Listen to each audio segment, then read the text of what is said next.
And here we go. One last lesson in this particular VTM. This time around, we're going to be taking a look at something that I have received numerous emails about. We're going to be looking at PHP MyAdmin.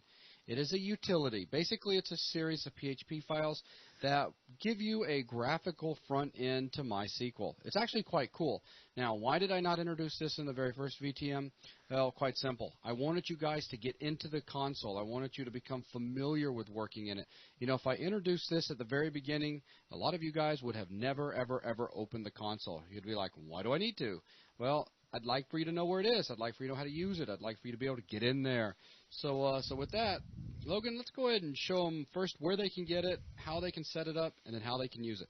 Okay. It can be found at phpMyAdmin.org. Makes sense. Yeah. And it's the first links you'll find are links to actually download it. They have two different versions of this. They basically have it with the extension .php3 and just .php, all depending on how your Apache server is set up and what extensions it uses for PHP files. So, of course, we grab the one for .php files. Okay. So, again, click that, download it. So, of course, now in this case right here, Logan's already got it downloaded, so you're about to see the fastest downloading action in the world. So grab this. So we'll just go load up whatever local drive we're working on, and done, downloaded.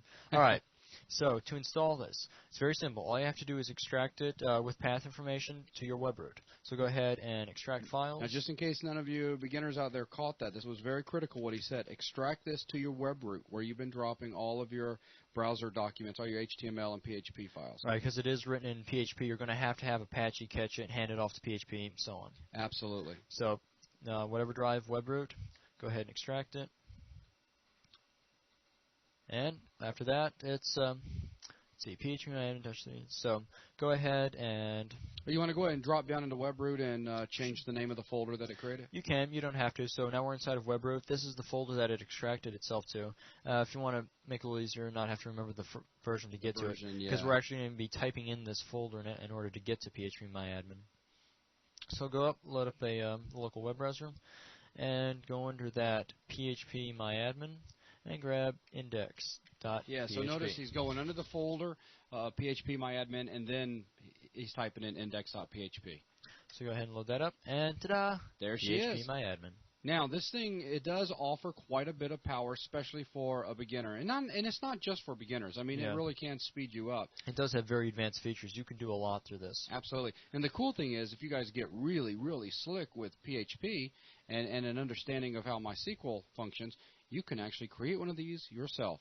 But why reinvent the wheel? Right, Logan? Right. Right. So the very first thing that you'll notice is on the left-hand side where he's got the mouse right now, there's databases. And if he does a little click on the drop-down, there you go. There's our BuzzDB. There's BuzzDB with 4 tables inside it. On the left-hand side, you'll see that it's showing you BuzzDB, and it's showing you the 4 different tables that are available. And we can now, before he clicks the button here, take a look at what we can do. First of all, on the left-hand side, we could click any of those as links to go to the table. Here across the top, you can see that we've got several different things that we can do related to the actual database itself. Including deleting it. Dropping it, which is deleting it if we wanted to. And then we also see up underneath that in the table, we've got, again, counter, guest book, and all that good stuff, where we can browse, select, insert properties. We can just jump right into a specific action with that table. Right. So why don't we, let's just jump down into, say, the guest book. Okay. So he's going to click the guest book, and there you go. No, first thing we see is kind of a definition of the table itself, with all of the fields, all of the types, attributes, nulls allowed, default, extra, et cetera, and you can see that we can go in there and we can actually change these things if we want to. You see the change link over on the right-hand side and the drop as well, which is pretty cool. Or hit checkbox and change and drop. Or like if you want to drop 3 of them, check 3, hit drop. Yeah, exactly. And so let's see, what can we do? Let's first just show the data that's available inside. Yeah, go up and run a select. Okay, so check this select out. It has got to be one of the coolest things. It's basically a visual select where it will walk you through all of the things you can do. Starting up here at the top, let me just steal the mouse for just a second. Logan can kind of just kick back on autopilot, pretend I am the autopilot. Basically, we can come in here and what fields do we want to look at? Right now, all of them are highlighted. So basically, it's like we're doing a select star. Give me everything. Number of rows per page. How many do we want it to turn back and show us inside the browser itself? And then add search conditions. Let's see. We get down into the actual where. And then down here we have all of the fields where we can say, is it equal to a particular value? Is it like a particular value? There's, a couple of different things that we can actually choose from. So again, we're just going in here and we're fine-tuning a search if we were to utilize this area right here. And then finally down here we get into display order, which is, how do we want to display it, ascending or descending. And right now we're just going to leave everything blank with all of the fields selected. So this is just giving us a basic select star from. And we'll go ahead and hit go.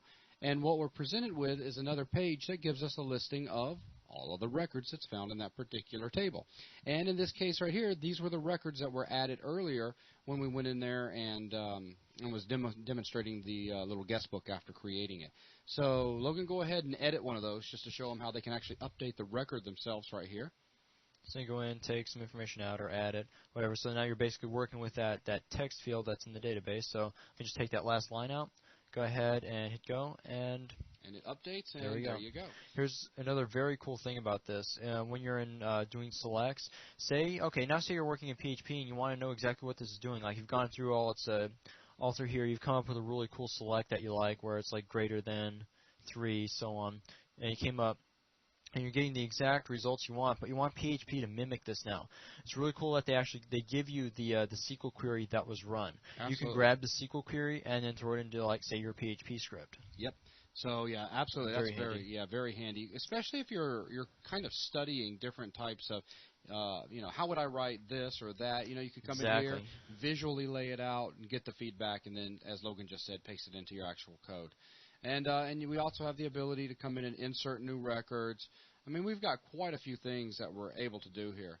Let's see, anything else we want to show? Emptying or dropping. Yeah, we can empty the table. We can drop the table altogether. Let's see. I guess on the left-hand side, let's show them how we can get back to the table and back to the database. Yeah, we can click guestbook, and boom, we're back to the table. There's all the information for guestbook. And if we need to get all the way back up to the database, that BuzzDB is actually a link. So you can jump all the way back up, and here you are looking at the database with all of the tables contained within. Or create a new table. Yeah, actually, let's do that real quick. Let's create a test table. All right. Create table. So he's going to first give it the name of what the table is going to be. So basically he's doing a create table space test. And then he's going to go ahead. Basically, let's say this has been pre-planned because, when you're creating a table, you should already have it documented out on paper. So here we're saying we've got 3 fields that are going to be in this table. So you'll hit go.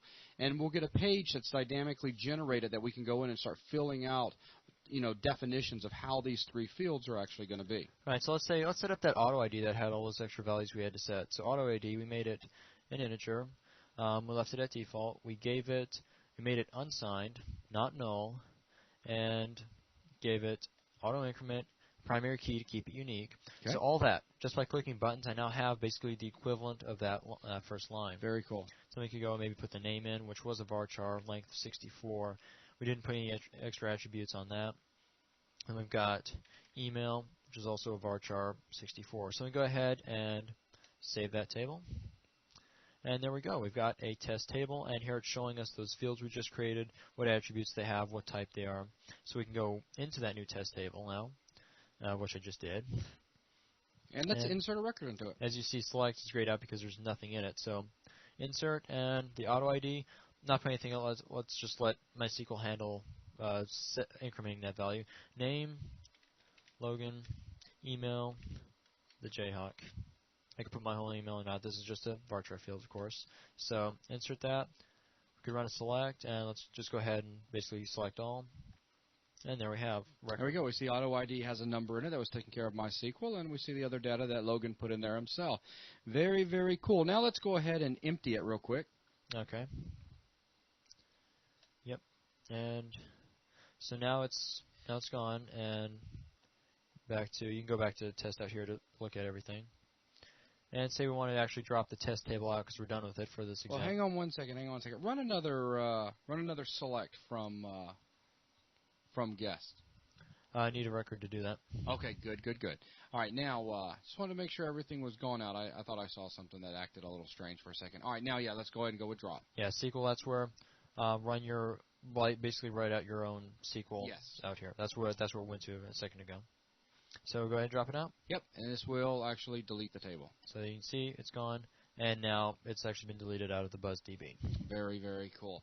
So as you can see, it's definitely worth getting this utility, downloading the actual pages, and utilizing it to kind of speed you up in creating databases, tables, seeing how queries can be put together, etc., etc. So with that, that's going to conclude VTM issue number 2 for PHP and MySQL integration. Man, Logan, doesn't that feel great? Oh, yeah. It's all over. I mean, until next time, but we've got 2 issues of PHP out of the way. Telling you. Well, guys, I really hope that you have enjoyed this. I hope that you have learned a lot from it. If you put together anything cool and interesting, drop it on the website. Tell us about it so I can go check it out. Logan, go check it out. If you get yourself in a bind, post to the PHP forums, and we'll see if we're able to jump in there and help you. And if we're too tied up with 10 billion things, such as recording, website stuff, etc., I'm sure there's all sorts of people on the site that will also be willing to jump in and help. It's such a great community. I'd like to thank you guys for everything that you've done to help us out here. Remember, the VTMs are free. You're allowed to copy, distribute to your friends if you'd like. We ask you that you don't put it on Kazaa or anything like that, of course. Just, handle distribution yourself to just, friends and all. And finally, if you have not been over to the website, come and support us by simply visiting the website, joining in the community, and checking it out, hanging out with us, talking with us. We've got so many things in the works. It's just an absolutely incredible place. Website's www.3dbuzz.com. With that, that's it for this one. You guys take care, and until next time, just keep programming. See ya. Bye.